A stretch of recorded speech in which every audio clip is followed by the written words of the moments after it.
of pushes and changes from community demands, from different issues that come up. So we have in place a relationship, a quid pro quo relationship, if you will, between community and the safety department, the mayor's office, the whole safety department. Whereas the community believes that when an officer does something incorrectly, they too will be held accountable, just like when the public does something unacceptable, they're held accountable. Oftentimes, we find that not to be the case. The thing about this new type of discipline, this education based, is the matter of it really being tested, tried, and true before putting it in place, before being grabbed.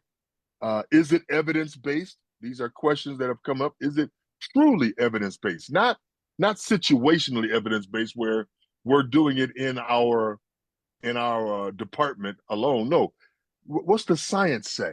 What's the social science say? What are the outcomes? What's the long term effect of this type of discipline?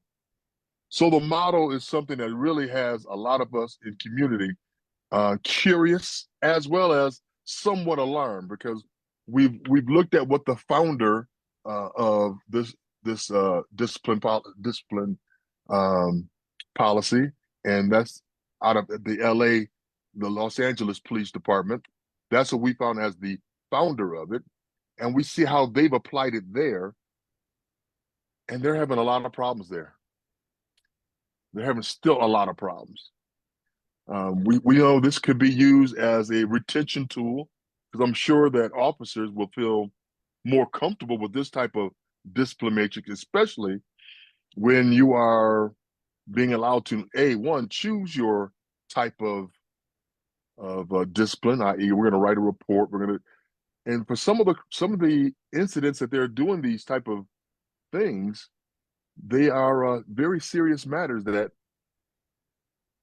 a report, watching videos, what however that you decide to punish yourself, doesn't seem correct. I do applaud you, Chief Thomas, for wanting to do something, for wanting to have something in your department. My question also comes to, I know many of the seasoned people involved in dealing with the police department and their matrix and so on and so forth had no idea that this was even on the table until it came out through discussions down the road. So we do understand that there probably was some community involved, but a lot of community aren't up to speed. They're not up to date. They don't know the issues. They don't know the history. They don't know the challenges.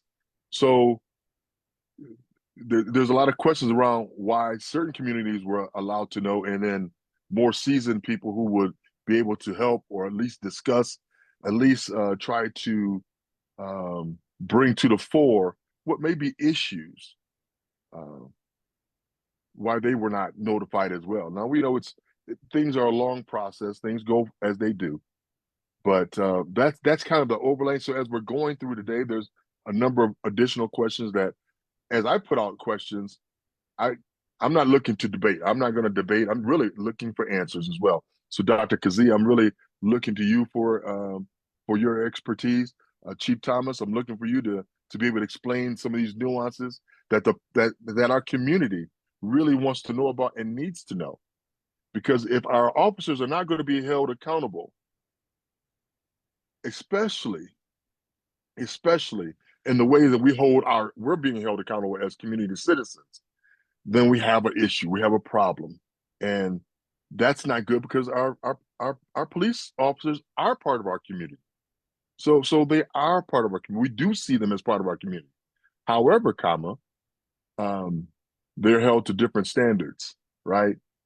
So this thing really needs to be fleshed out, and we're hoping that this conversation leads a long way to doing that. A couple questions, and I'm going to turn it over to Dr. Calderon. I've already listed a couple. Um, One of them is, what happens to the officer's records of offense if he does select the EBD, if he does select that? And does it go away, or is it part of his official file? Is there any tracking? Is there any tracking of their offenses? Excuse me. How long is the process from start to finish? Um, I saw the matrix that you set out from where it starts, but it doesn't have a timeline. How long is the process prior to conduct review process analysis? How long is that process prior to that? And how long is the process after the conduct review analysis? And how does this work with SB 217? How does it work with SB 217? Those are some of the questions that we have coming from community. I know there's going to be a lot more. I'm going to turn this over to my co-facilitator, Dr. Caldwell.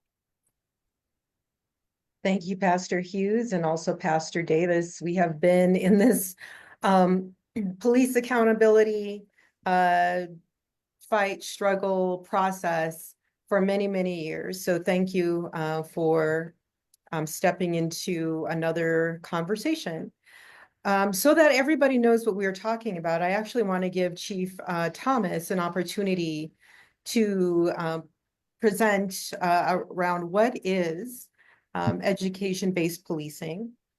We have shared in the chat with you all the presentation that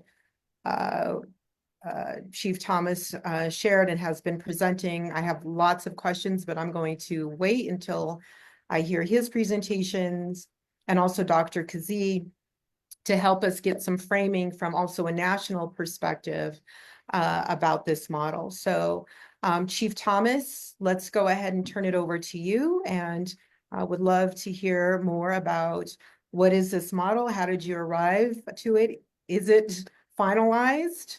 What is the timeline for implementation, et cetera? I appreciate that opportunity. Hopefully everyone can hear me. So You're a little muddled. okay.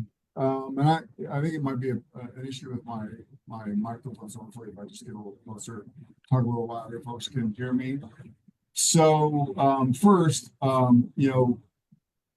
we are a ways out from implementation. I mean, I would like to get to implementation relatively soon, but I think that we need to continue to have these community conversations, continue to take input before we finalize our program. And so just to maybe give sort of an overview of the program. So first, I think it's probably important to point out why I think something like this is important.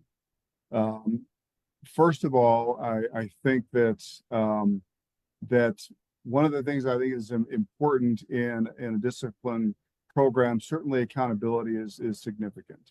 But I also think that there is a value in resolving these cases in a reasonable amount of time. And so if I could just throw out some statistics, despite the fact Chief that Thomas, I'm sorry, before you do that, can you just define what the concept we're talking about? Because not everybody is familiar with it. So the concept is this. The concept is that the overwhelming majority of discipline cases that emanate from community through internal affairs are what I would describe as low level, and what I think identifies them as low level is that the prescribed penalty is generally an oral reprimand or a written reprimand, and that is 65% of our sustained cases. So of our total sustained case, or of our total cases filed by community, 27% are sustained. Of that 27%, 65 of them result in a written or oral reprimand. If you increase that to things that amount to a 1 or 2 day fine, not a suspension, but a 1 or 2 day fine, is 85% of our case volume. Now, if we factor in how long does it take to get from complaint filed to resolution, I think it's about 9 months. So 200 and some odd days to get to resolution. I think that's far too long for a community member to wait for resolution. I think it's far too long for an officer to receive resolution. And then at the end of it, let's say that there is a sustained finding. The officer is essentially getting a written reprimand or an oral reprimand, and that's essentially it.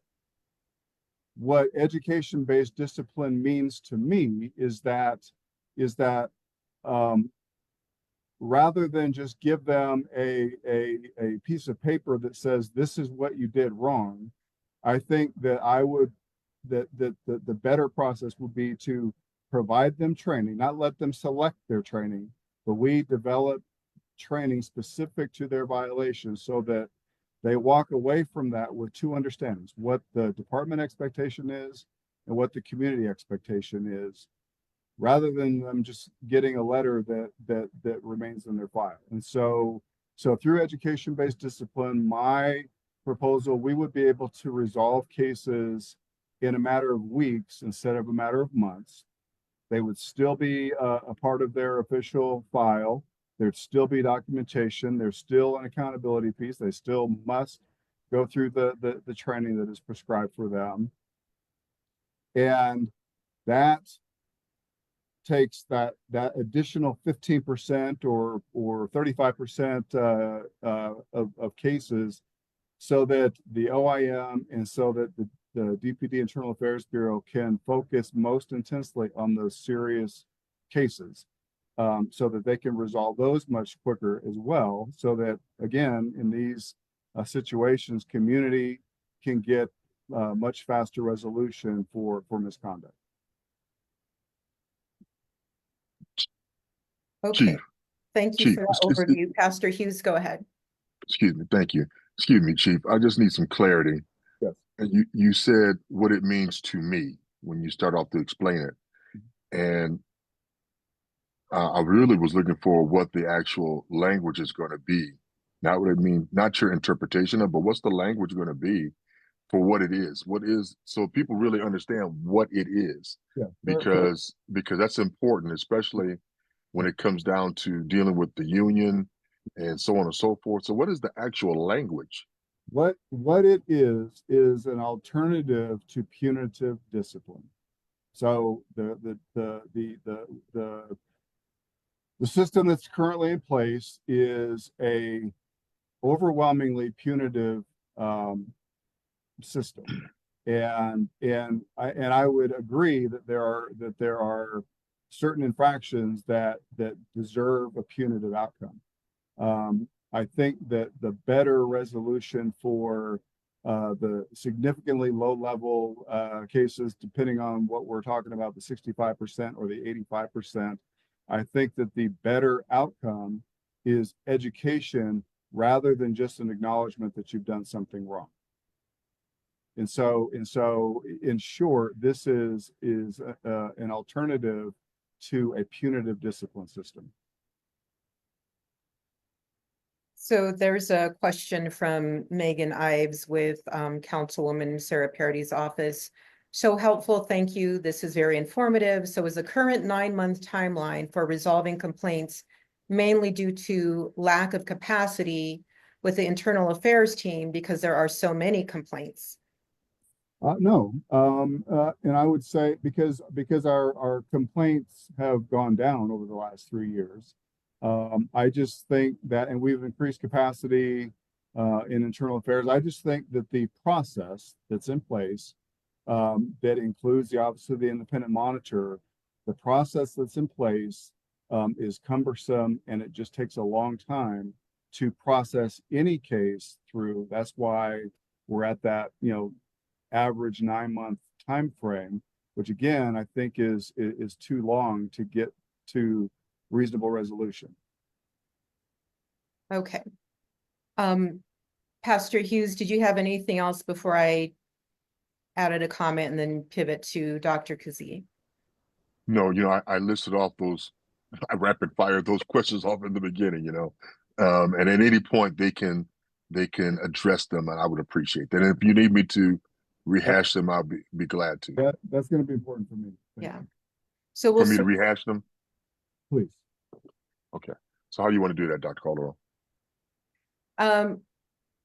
yeah, if you want to, so we can put those back out there, what those questions are.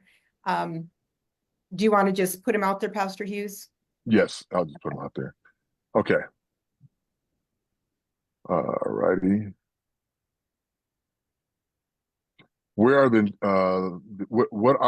where are, because we looked at this as we looked at the matrix you had, where are the ineligibility criteria that affects the public, i.e., because a lot of the things that I saw had to do with within your department, but where are the things that affect the public, such as lying, assault, harassment, Yeah. intimidation, theft, abuse of force? None of those were listed as things that would make a person ineligible Well, they are. use. They are, and I guess maybe what is misunderstood is that I believe that what it says is that the infractions that would be considered for education-based discipline are those infractions which fall in the matrix category A through C. And so anything outside of that A through C category would not be considered. So lying, law violations, inappropriate force. I mean, all of those things would not be considered because they're not in that A through C category, which by definition I think is low level. Okay, that's not clear on the slide presentation.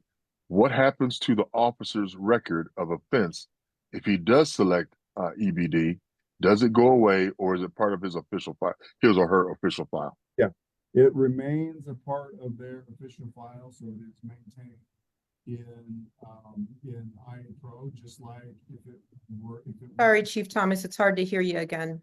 So, again, sorry. So it would still remain a part of that officer's record. So every complaint is maintained in iPro, and whether the complaint is declined, whether it goes to mediation, no matter what happens to that case, it is all documented in iPro, and that will never change. And so why that's important is because I think another component that people need to understand about education-based discipline is similar to mediation. If an officer does the same thing again after they've received education-based discipline, where they're not getting a second opportunity.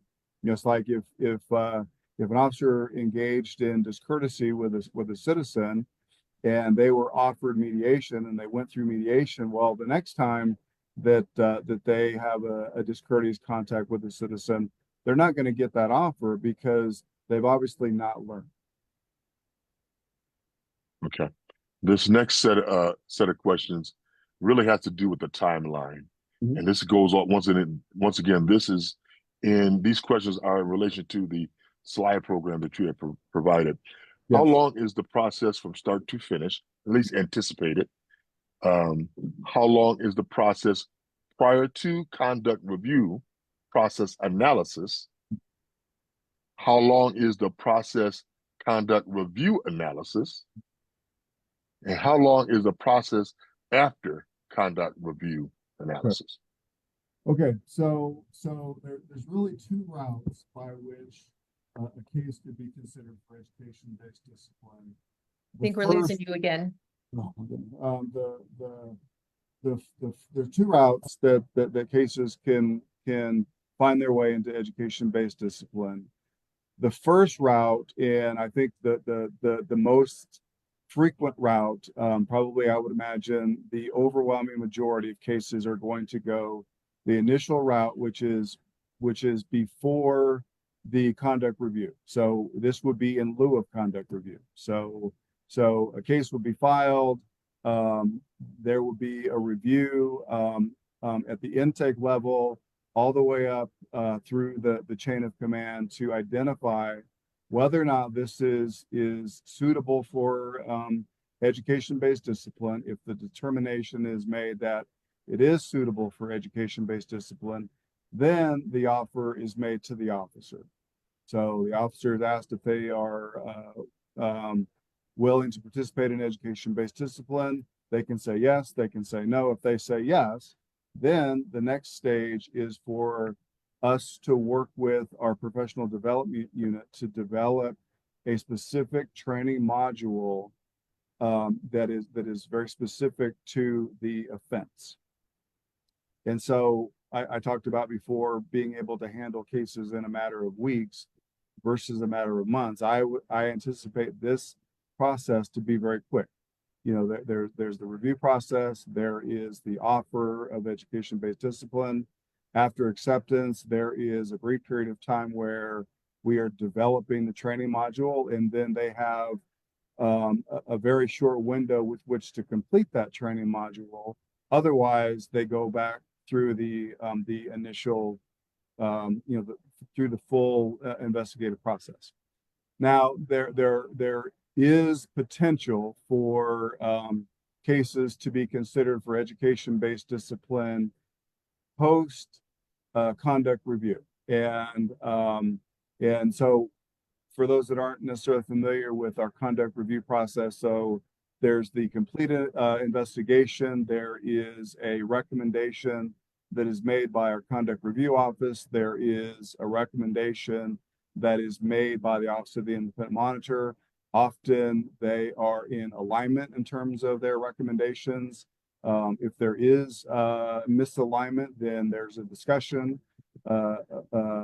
relative to the case, and then ultimately I make a decision on whether a case is sustained or not. If it is sustained, what is the most appropriate discipline, and then it goes to the director of safety for their final decision.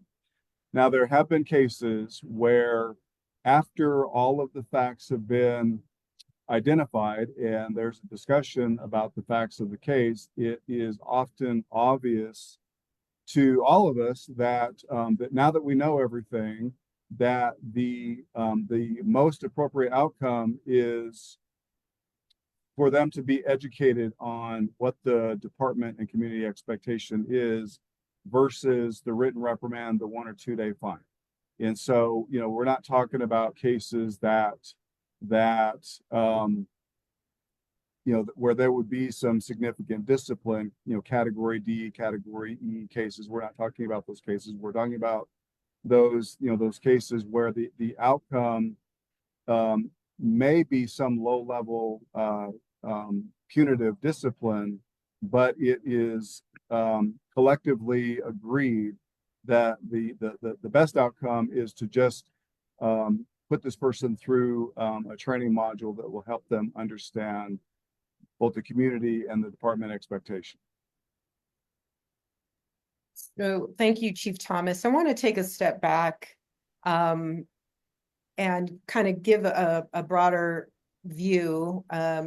So in the presentation that you've been giving, or according to the PowerPoint, which folks have in the chat, you start with talking about how this is a model approach, that it's evidence-based, that it comes from LA County Sheriff's Department, which under Sheriff Lee Baca was convicted for corruption, obstruction of justice. And it seems to me like there can be other models to use than someone that was used under someone who has been known for, abusing inmates, or at least the deputies who worked for him. So it was a huge scandal. So that's one thing, is why even use a model that is so tainted, that is antithetical to actually model policing, is one thing. The other is about how is this evidence-based? I looked up the source that you said was independently verified or independently conducted a review, which was the Action Resource Center. And the only organization that I found that came close with that name was a militaristic type of entity. So there was no link to what that study was. But aside from that, I'm wondering, in addition to, again, why this model with, and it's not like LA County Sheriff's Department was not without its significant problems, but how on earth is this an evidence-based practice when we know that research-based models takes a lot of rigor, fidelity to the model, measuring, planning, and input. So just wanted to get your response to that before we continue on.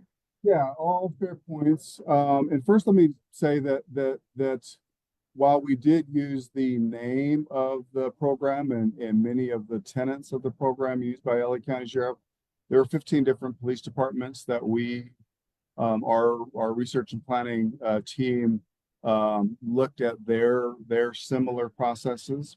And while I will acknowledge that, yes, the individual that created this for LA County, turned out to be, someone who is not to be modeled.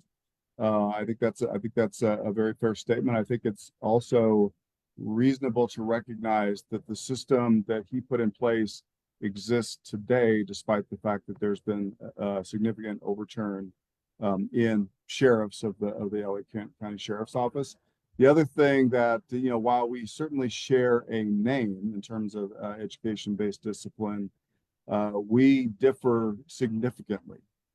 So they consider cases that where the penalty would be anywhere from a 1 to a 30-day fine or a 30-day suspension. We would not consider those things. They consider things like lewd behavior. We would never consider such a thing. They consider inappropriate force. And so there are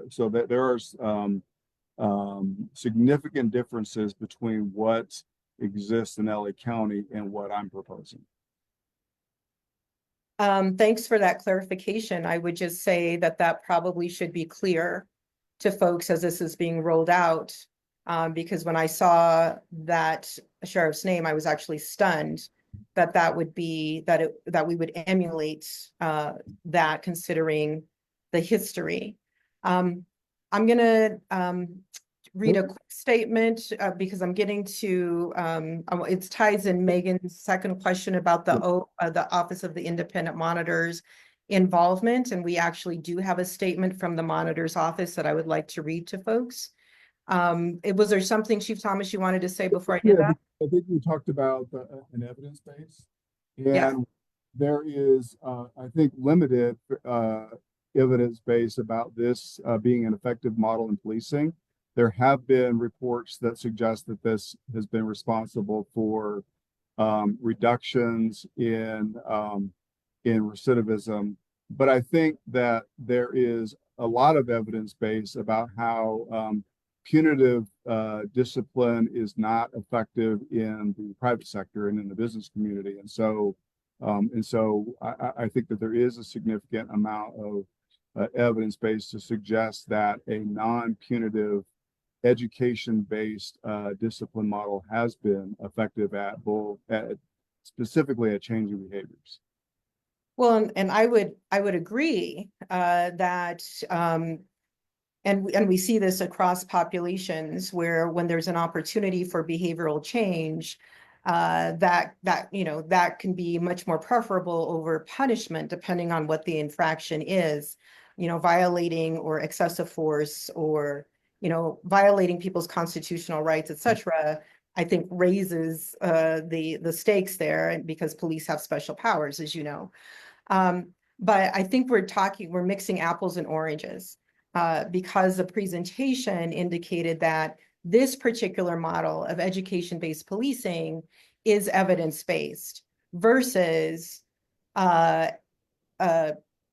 education-based that changes behavior, which takes place over time and doesn't just occur because someone is given a presentation to their colleagues or writing a report on a policy.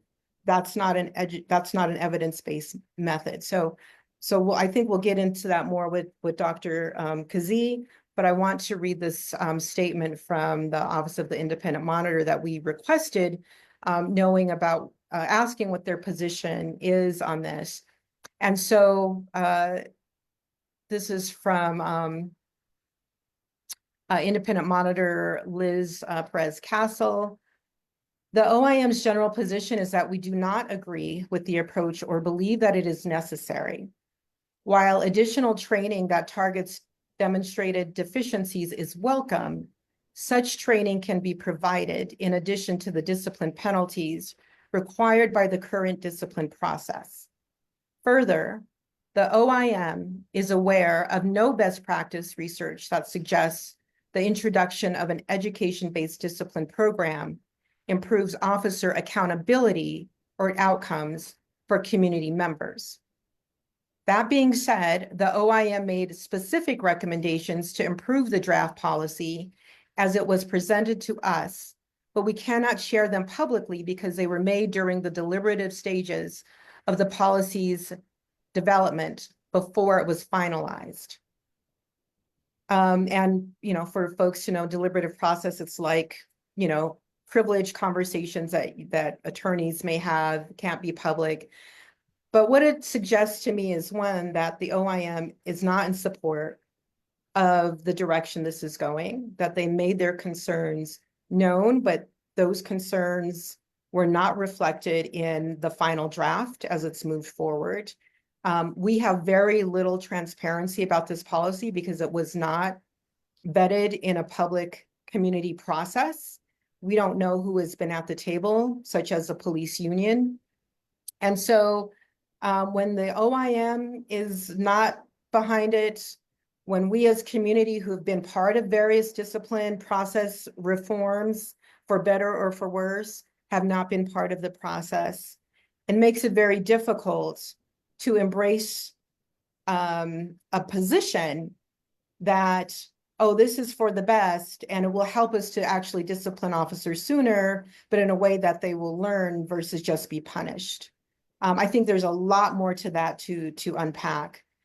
So before I turn it over to Dr. Keesee, did you want to respond to the OIM statement? Yeah, I mean, the truth is that I gave the Office of the Independent Monitor the draft policy and a presentation on and sort of a walkthrough of education-based discipline in November.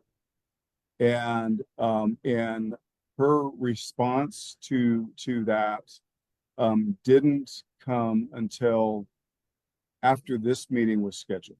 And so, yes, she has responded. Yes, she has made some suggestions. Yes, those suggestions will be taken into consideration.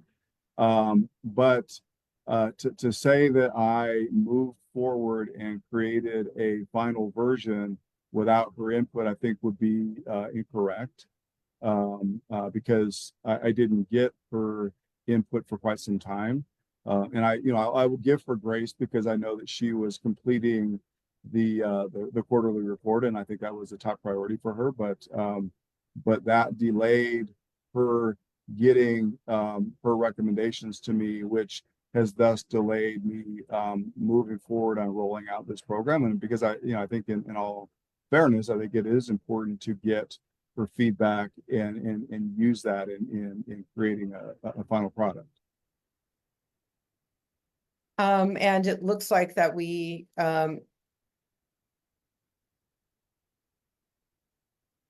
a comment that the OIM does not agree with the time frame, but can't comment because of that deliberative privilege. You know, I would just reflect back that the last time we saw a shift in policing policy, it wasn't a matter of, oh, you need to get your comments in by this deadline, otherwise we're going to move forward. It was, this is going to be a process. We had to fight to be at the table. It was transparent because community pushed for it to be transparent. The monitor was also at the table. And so I think what maybe you're not quite hearing the concern that it feels like this was created in secret or at least a vacuum. And so had that been more open, there may have been more dialogue, including the community hearing from the monitor's office in a much more public forum, rather than behind closed doors where they were restricted by deliberative privilege. So with that, I'm going to turn it over to Dr. Keesee and to give us maybe some perspective on all of this from your vantage point. Thank you, Dr. Calderon, and Pastor Hughes. It's always a pleasure to see you. And Chief Thomas, thank you as always for showing up and be willing to have these conversations. I want to back up just a little bit in regards to what we're really talking about here, and that is accountability, and that is accountability of the Denver Police Department. And Ron and I have been around long enough to know when the original matrix was created, it was quite the process. We had several, representations at the table on this. But it also was created to hopefully at that time address the concerns the community had in regards to whether or not we were holding officers accountable. I believe at the time, and Ron, you mentioned this, that this whole particular matrix feels very punitive, and I'm sure for the folks going through it or not, that might be the case. But I have to go back and say, where we seem to always not be in alignment is what we mean by holding someone accountable. And what does that look like? And I think for what we're talking about here, that is also what we're talking about. What does it mean to hold someone accountable? And then what does that ultimately look like when we talk about have we at least achieved some form of justice, depending on who it may be.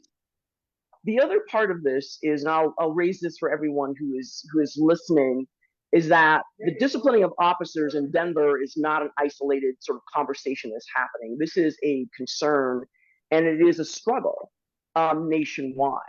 And how to do this, whether you have union representation or not, has always been an ongoing conversation.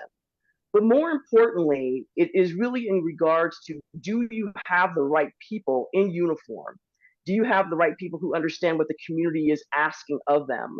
And is the organization aligning and holding them accountable to what your expectations would be, Chief, as well as the community? I think what's also important here is this conversation between education and evidence-based. We seem to be commingling some of those words, or we're trying to settle some of those into grounding it into around evidence-based. I think, Chief, you mentioned there's very little evidence in regards to what types of disciplinary processes really give you the behavior change that you want from an individual. And we're talking about adult learners, right? So I want to make sure we talk about that because that's very different. But one of the things that we have to sort of slow down and talk about, and I think this is what we're trying to do here this evening, is one, making sure that we are all defining and understanding what the conversation is about and what the outcomes are. I heard you mention, the reason why you believe this is something we should move to is the actual length of time it takes anybody to go through a disciplinary system. And this is just with folks at low level. When we're talking low level, correct me if I'm wrong, Chief, we're usually talking about somebody who missed court, someone who may be showing up late to work all the time or abusing sick time. And we're talking about some low level pieces here that when you actually do correct them, hopefully they stay that way. But one of probably the bigger pieces here for me is really the education piece. How we're defining the education, who is selecting that, and who is really aligning that to whatever behavior changes that you need. And historically, what we've done in policing is that we've used law enforcement folks to do the work that other people should be doing, right? So for example, when we talk about what does it mean to have evidence-based, that usually means that we have some kind of assessment that is done along the way. So it's not just in how you design the process, but whether or not the process is working as intended and is also providing you the outcomes that you want. And so that would mean if you have folks going through this evidence base, how those particular interventions are created, how they're going to be measured, how they're going to be reported on, and then what the long-term impact is going to be, to your point, because if someone doesn't respond to the education, how do we know it's the program that was developed or if it's the individual? And I think that for this particular piece you're talking about is key. I can't sort of have this conversation with not lifting one of the key issues here around trust, right? Do we trust the organization to hold itself and its folks accountable? And historically, when you have that issue of trust in communities of color, some historical, some new, the question really comes down to whether or not this is going to attend to what we all believe need to happen. But having the shared language, having the shared understanding, having a clear sort of laid out perspective in regards to what does the education piece look like. You mentioned who's developing it, your professional standard folks are. What is the background of your professional standard folks? Do they create those types of programs and know how to add in measurements and know how to measure and track?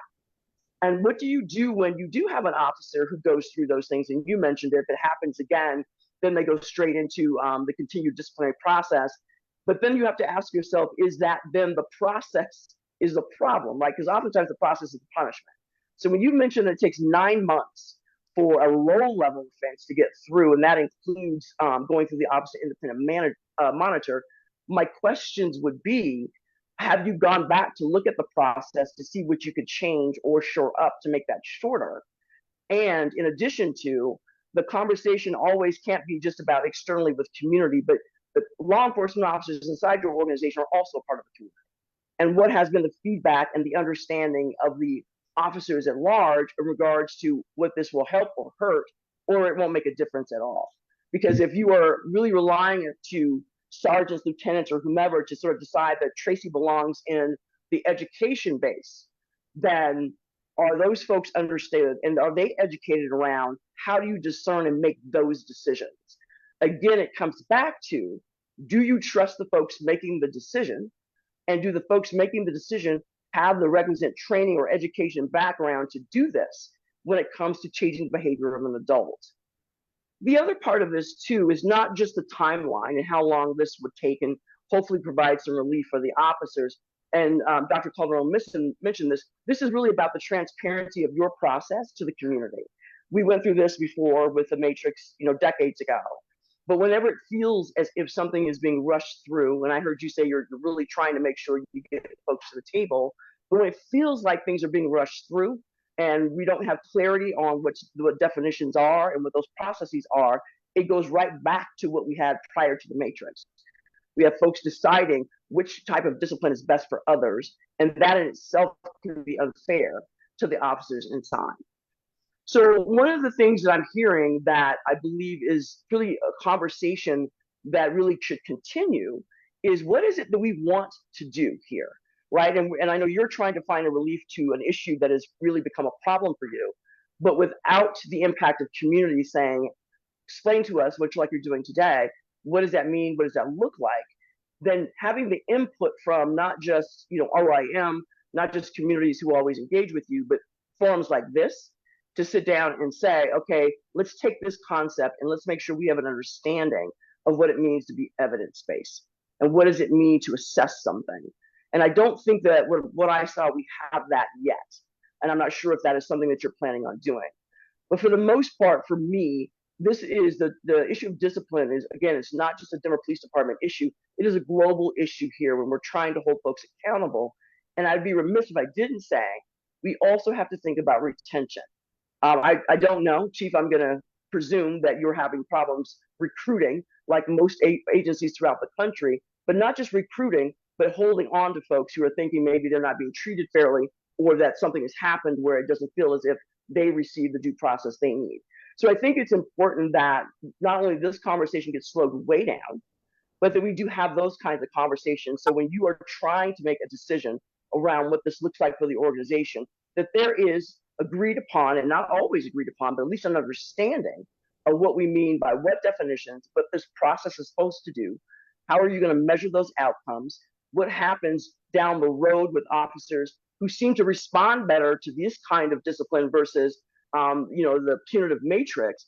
And then what happens to an officer if they have gone through the education portal and then down in their career? Of course, a lot of the questions the community has, what if they do something that's more egregious? And I think you've answered that. You said that's not going to be a portal for them at all.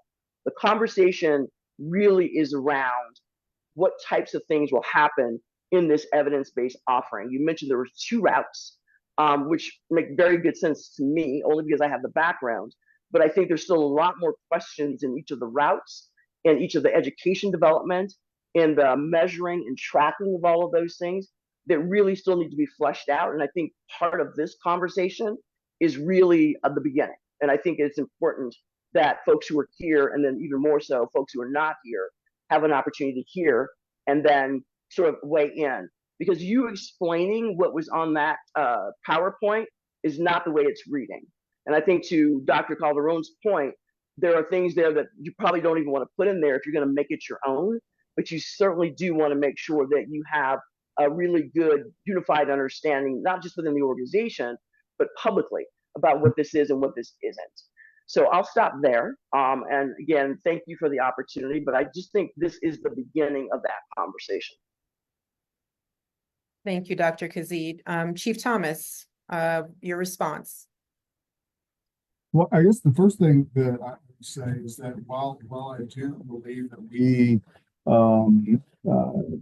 have established a track record of building training modules that prevent misconduct, we've done something for a couple of years now where it's called a trend review. So we look at complaint histories and identify whether or not there are trends, and we have on occasion identify trends, whether it's a trend of people conducting poor searches or a trend of people not understanding First Amendment issues, and have built training modules and then roll those out in department-wide training to head those trends off. And we've been successful in doing that. And so I do think that we have a track record of building training to help people understand what the legal constraints are, what the community and department expectations are. But I would certainly be interested if Dr. Keesee could point me in a direction, or maybe even provide this herself in her own capacity, the training framework that would be most effective. And I appreciate lifting that. And there's probably a couple of centers and universities who are doing the work. And I always say start at home first, because there's usually universities, whether it's CU, whether it's DU, but there are some nationally who would absolutely sit down. But one of the things they would sort of share with you is that has to also be done with community. So it's not one that they can give you a package and say, do this, but they can certainly guide you through how you do something evidence-based, what do those component parts look like. And to your point, you're looking at trends and creating the training for the legal training, whether it's search and seizure, whether it's First Amendment rights, and then having that rolled out. The question then would be, how do you know that that training actually is doing what it says it should do, or what you want it to do, right? And so typically that means hopefully the numbers are going down and poor searches, people understand First Amendment rights, but do you really have that type of documentation? And I think that is what we're talking about, where you can show, and this is not only for you, but for community, that you can show that you do this work.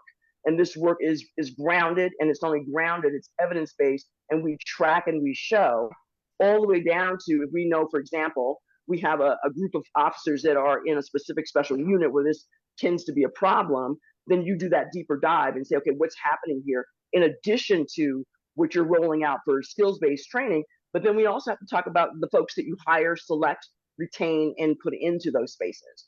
So it's always not just about the training. This is not always about the training. As you said, if you've got trends, you might also have something else going on. And there's plenty. And we'll be more than happy to connect as well. And with Dr. Calderon and with Pastor, to sit down with community and say, what do these things look like? But I always say start at home first, before we go outside and start asking other people to come in, because you have universities that would be more than happy to sit down and design things with you and for you based on, the types of research that they do, or even the methodologies that they use. Thank you. Dr. Keesee, I think your point is well taken in terms of, it isn't just about training, it's also about trust. And I'm feeling a little bit of a deja vu moment when around, 8 years or so, that community was pushing on then Chief White to say, hey, let us into this process. We are hearing that you're revamping police discipline policy. And his response was, we are the experts. We don't need the community's input because we've almost already got it done. And so coming back to a place nearly a decade later, and what we're hearing is that you're already on course to finalize this, that the independent monitor's office didn't get you the changes fast enough, and yet there are those of us in community who are just hearing about it. That goes to an issue of trust as well, because ultimately, it's not just about the police officers who are kind of in that holding pattern for 9 months about their discipline, which I think definitely needs to be addressed. But it's also community who are impacted by those decisions and by those behaviors. And so it just really feels like this is a premature process if it's not just about training, but it's also about trust, that we also need more time and more input, because it also seems like y'all already have training mechanisms. And so to me, I just wonder, like, I think how Pastor Hughes started off this meeting, what is the impetus behind this? If this is about recruitment and retention and meeting Mayor Johnston's goals of having a certain number of police officers, then this may, this just, it feels like we're trying to solve for something, a long process with a remedy that doesn't quite fit. And then I want to just turn to the scenario that you provide in your presentation. And it, goes into that an officer, basically needs to be corrected. And I'm not sure if these slides are numbered for those who want to follow along, but it's under the scenario slide, and we put that in the chat. And the last paragraph, it says, instead of issuing traditional discipline, the officer would do 14 hours of evidence-based discipline consisting of a decision-making class, 10 hours, and training relevant to the specification, 4 hours, which could include review of the operations manual, report writing classes, or presenting to their peers the importance of completing thorough and accurate reports. How is that approach evidence-based? How does that lead to long-term behavioral change? And how many layers of bureaucracy does it need to go through to come up with those assignments? And ultimately, how does that make the public safer? Well, I think in theory, makes the public safer because you're getting a more educated officer. And I think, one thing I want to clarify is that this was not done as a recruiting or retention tool. That's never even crossed my mind. This was, this is something that I have been thinking about for quite some time as I continue to see the length of time that cases take to be resolved increase, despite the fact that the number of cases that are received have decreased. And so this is for me motivated only by the fact that I think that we need to resolve cases faster for the community. Like, if an officer does something in your mind that the officer should not have done, and you have to wait 9 months, and in 9 months you get this letter in the mail that says, yes, the officer was sustained for responsibilities to serve the public, and they will receive a written reprimand. I don't know how much, one, you're probably upset that you had to wait 9 months for resolution. And what does that mean? What does that mean that they got a written reprimand? I don't think that seems like a reasonable resolution. I think that if we can very quickly, in a matter of weeks, again, rather than a matter of months, let someone know that, yes, this is a sustained violation, and the officer is going to be trained to correct his behavior and make sure that he understands the expectation of community and expectation of the department going forward, I think that's a better resolution. And that is why that is the impetus behind this entire effort. And I think what I'm hearing is that we concur with shortening that timeline. And why does it take 9 months to come to that conclusion? Why not address the bureaucracy that seems to be stretching all of that out? And why would writing a report on the ops manual change that officer's behavior? So I feel like we're kind of going round and around. I want to also open it up to questions from participants if they have any. I see that Sharon put something in the chat about wondering if this applies to higher level issues. And I think we touched on that earlier, but I think you said it does not. Although I noticed in the list of permissible kind of infractions, one was anger management. And I thought, okay, this is an interesting one, because anger management and anger issues can be low level or they can go all the way up the scale. So how do you see addressing an issue like anger management through an evidence or a education-based policy? What would that look like that would actually change that officer's behavior?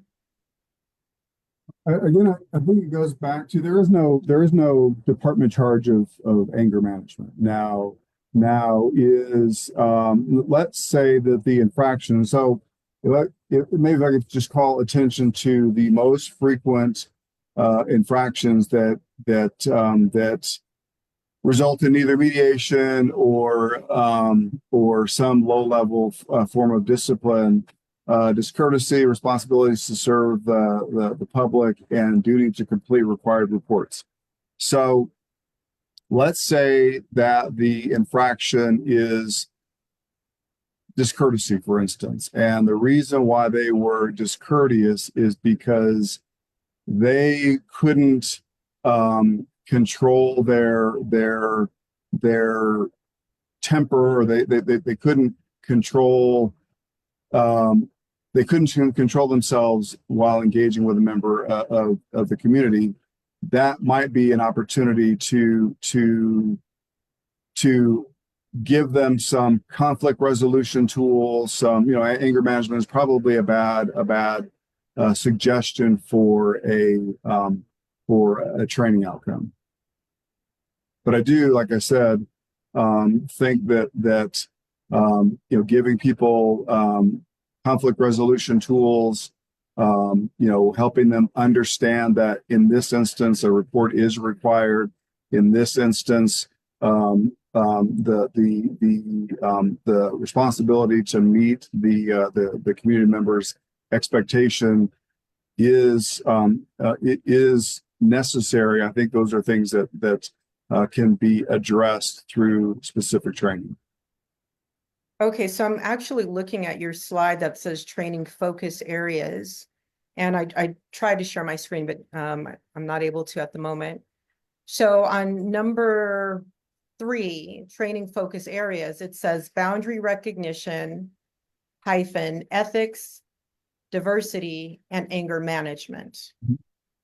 So it's on the list of areas to pay attention to. And those are all very different skill sets, approaches for evidence-based or education-based and evidence-based approaches. I also there's a comment in the Q&A that we got. And it says, this is the definition of an evidence-based practice, which also can be education-based practice: skills, techniques, and strategies that have been proven to work through experimental research studies or large-scale research field studies. It is clear here that this is not the case. Will you commit now to remove this language from this effort? Not doing so is being dishonest. This administration has issues with being honest and transparent. You cannot, in all caps, the cannot, call something evidence-based because it sounds good, it's simply not true. So the ask is to remove that statement from the presentation material, certainly. I don't think the ask is to remove the language. I think the ask is to actually have an effect and understanding that that language does not make it so. So what is it? One, so it's just because you say it's evidence-based, don't make it evidence-based. So what can you add to any of these processes that are actually evidence-based?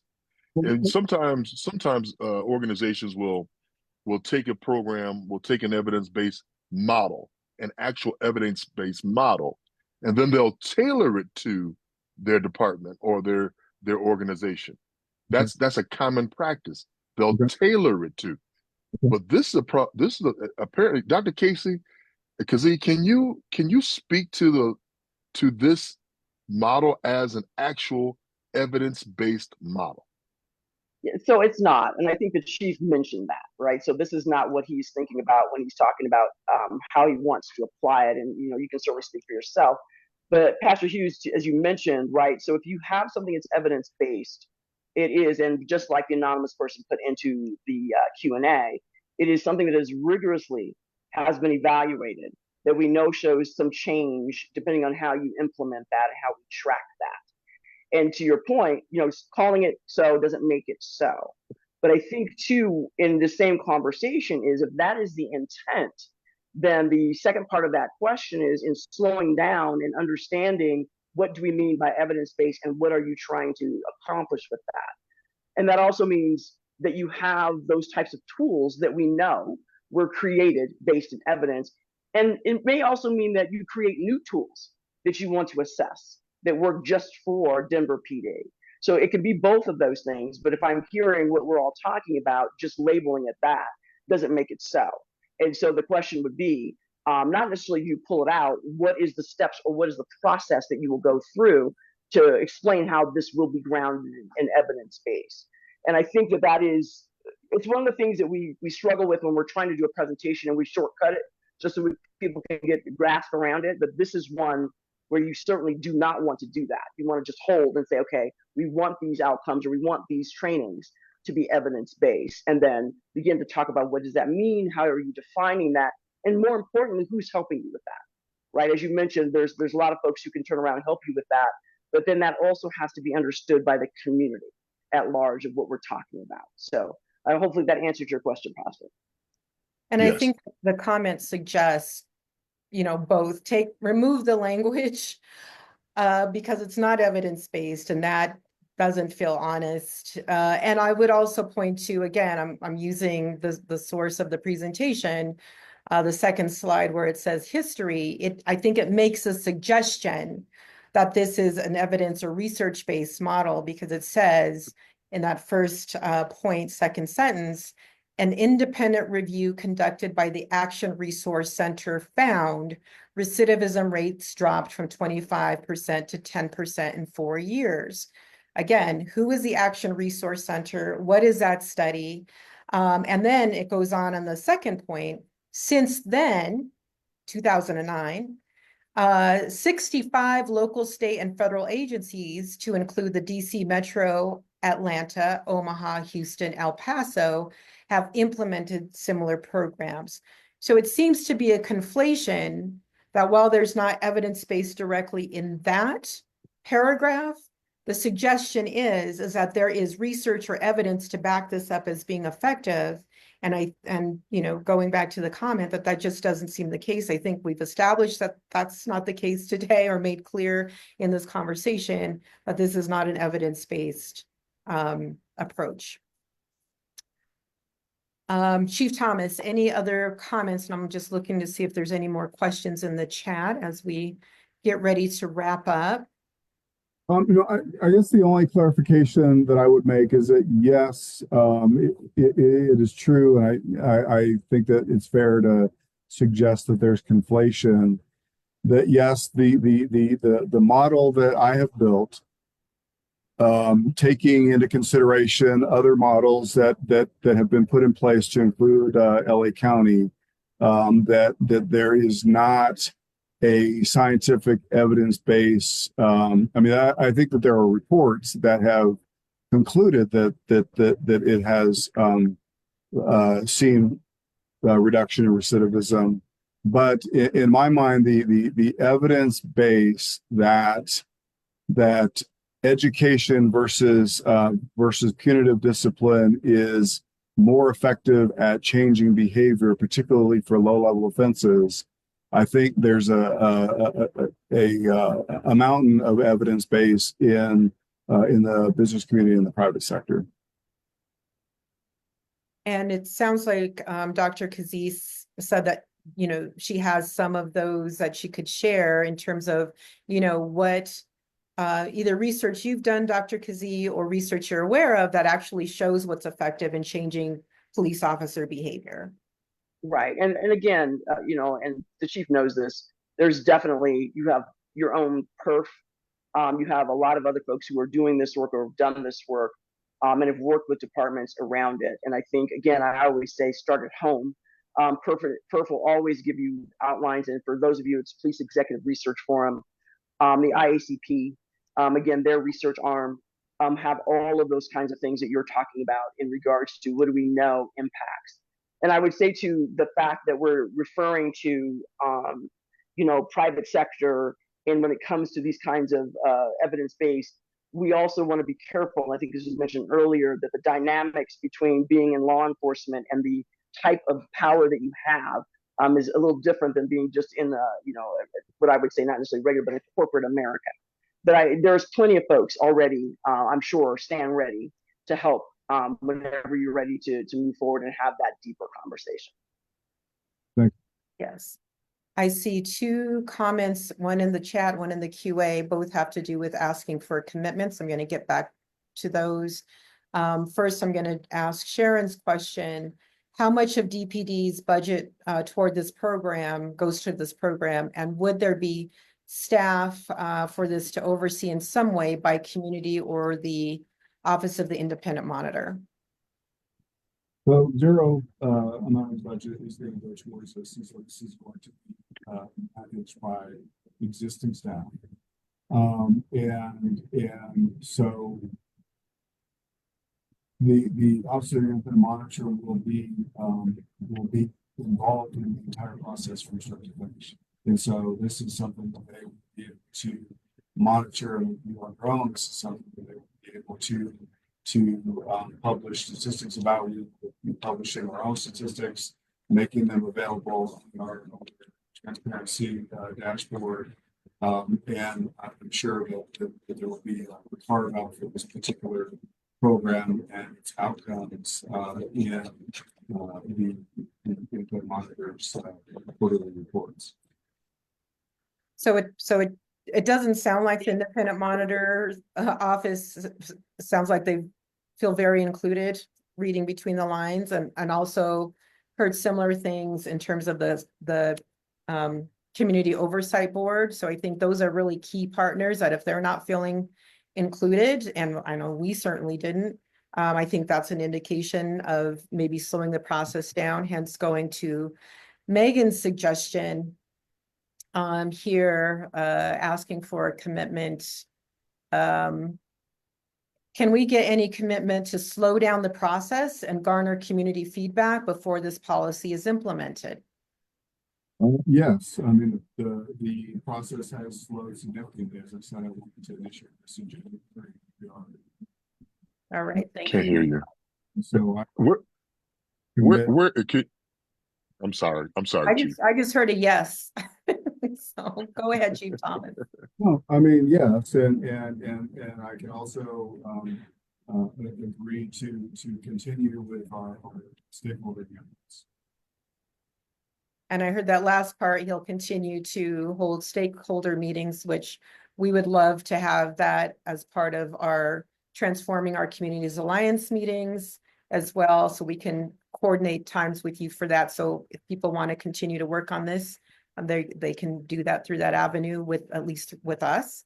And then this anonymous attendee says, will you commit to designing and implementation and implementation and evaluation plan, meaning that there is some rigor applied to the design and is compared to outcomes of the prior alternate discipline? Tracks recidivism rates over time. If yes, how will that data be tracked? How will community have input and receive that data? And how will you pivot as you evaluate and learn from what the data is telling you? Can you share the implementation and evaluation plan?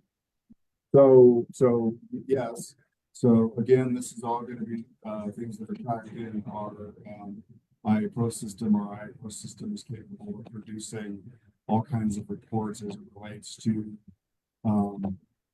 outcomes, inputs, throughputs, and so we can commit to publishing those reports and certainly pivoting if the desired outcomes are not met.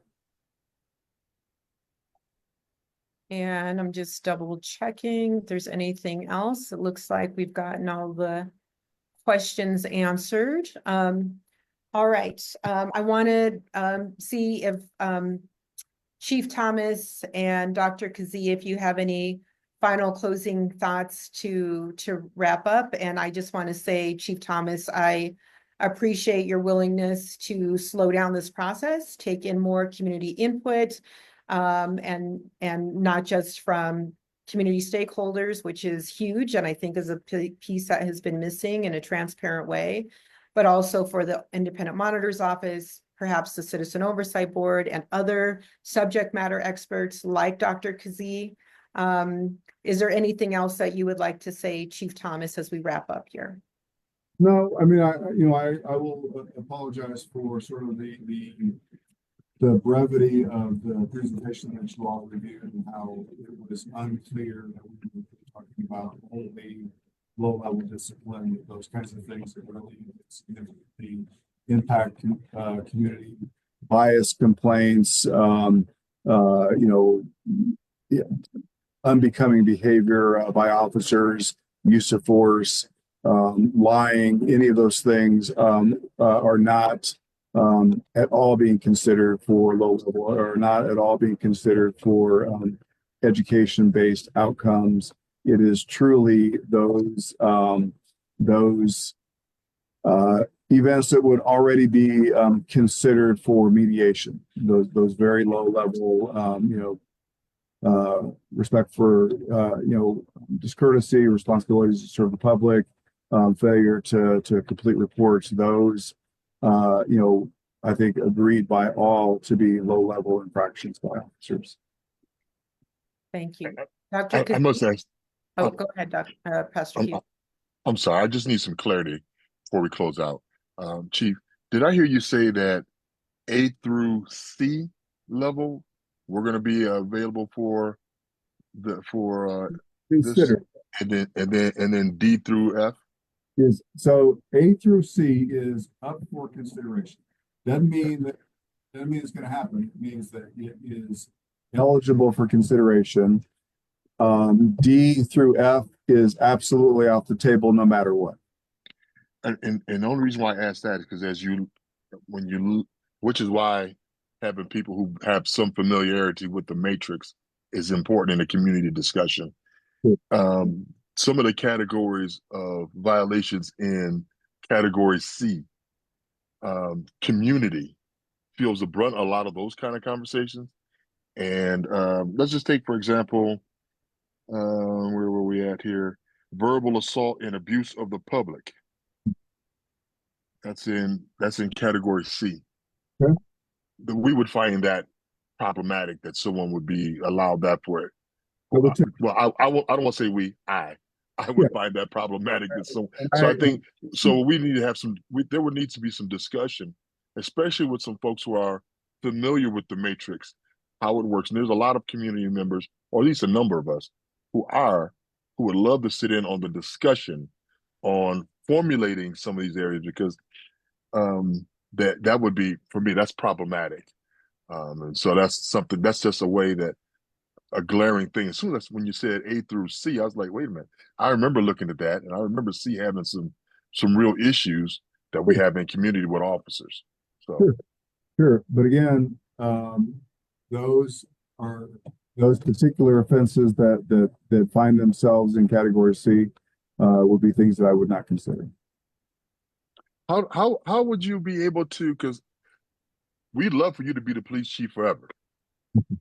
A lot of us have a great relationship with you. And However, once but- you're gone, how yeah. do we how is Well- that then governed? Because a Yeah. lot of that is, So- you're the chief. Yeah, so I appreciate that because that is why I am seeking to change policy. Because there's actually an opportunity for this to happen informally already. So,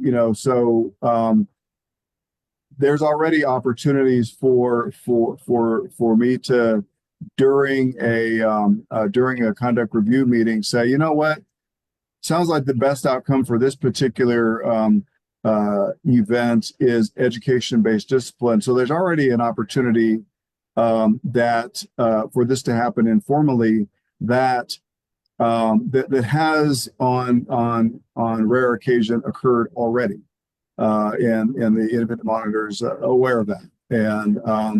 And so what I'm actually trying to do is not have things change when I am gone. I want things to be policy so that when I'm no longer here and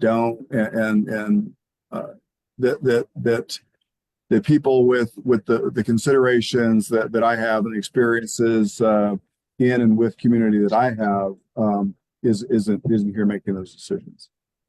Okay, I would just ask that you would consider bringing on some experienced community members who are familiar with these processes as you're developing it. I know you're going to go into the other communities and rolling it out and asking them, but if they don't really have an understanding of the language, of the history, or the models, it'll be more of a presentation than it will be a collaborative effort. So that would be my ask, that you at least would include some community members in this developing process, not the end process. But thank you so much. And that's all I have. No worries. And I would just add to this too, Chief, that as you mentioned, you can do some of this informally already, but the best way is to get this codified into policy. And Yeah. the best way to make sure that it is not easily changed is to have community at the table. So when someone does, and everybody's saying we want you to stay for another 10 years, your face told us something different. But what we want to do is make sure that if and when it's time, somebody else comes in play, that they know that this particular area is not one for you to mess with. And you cannot do that unless you're having a very involved conversation with community. And I would say community, I mean external community that you see here in this forum, including the community inside your organization. So all of those things need to be in alignment. So I appreciate your time being here and what you're trying to do. And I also really appreciate the fact that you agreed to slow it down. Because I think when you slow it down, you can then get those questions answered, and then you can have the product that you want in order to hopefully make the changes that you're trying to do inside the organization. So I appreciate you, and thank you, Pastor Hughes, and of course, Dr. Calderon, and Dr. Davis. I always appreciate you. Thank you so much. And thanks to all of you for taking the time to join us this evening. Thank you for your questions.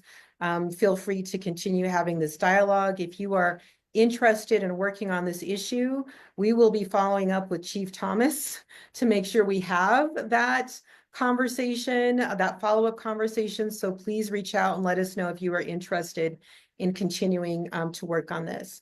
And thanks also to Kristen Seidel, who is our policy political director and who coordinated a lot of what you've seen here in the registration. So we shout out to Kristen, and also, of course, our fearless leader on this effort, Dr. Robert Davis, who always makes sure that we stay on focus and keep going forward. So Dr. Davis, you want to close us out?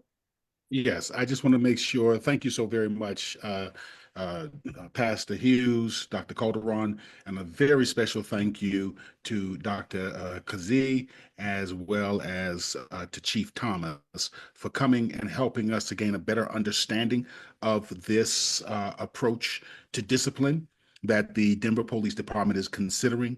I want to make sure that we're very clear as we walk away from this meeting tonight on 4 things that we are specifically asking. Number 1, we are asking that this approach not be referred to in writings and presentations as being evidence-based, because that language has a very important and significant meaning in our community, not only in that, but in the academic community as well, but in our community, it means something as well. So we understand that we're going to stop calling it evidence-based. We secondly understand that there's going to be a slowing down of the process, which leads us to our third, and that is that it will be inclusive of community. I would strongly recommend, as Pastor Hughes has shared, that we convene a community we use the word task force so much, but panel, committee, whatever is the appropriate word, that we convene a community gathering of individuals who have expertise, who have been a part of the process of creating the current discipline matrix, who have a thorough understanding. I think we have on this call here at least 2 individuals, meaning Pastor Hughes and Dr. Calderon, who have that, and there are many others in our community who worked on this and can give valuable insight. And the third thing is, I think that I would like to get a commitment that we will continue working with Dr. Keesee and others who can provide us with the research to ensure that we are, in fact, following the best practices. So those are the 4 commitments: that we'll slow down. Number 2, that we're going to stop referring to this as evidence-based, that there will be a process. We understand that moving forward, there will be a process that will be intentional of involving community, not informing, but involving community, and that we will be intentional in following the research. Is there anything, Chief Thomas, in my recap of understanding that I'm off on? No, I think you captured it all. All right. We want to just say thank you very much to everyone who took out of their time today to be here, to our presenters, as well as to our 2 very distinguished guests. We are so thankful, and we want to encourage each of you to stay involved, as Dr. Calderon said, and most of all, enjoy this beautiful weather, love your family, and have a wonderful rest of your evening.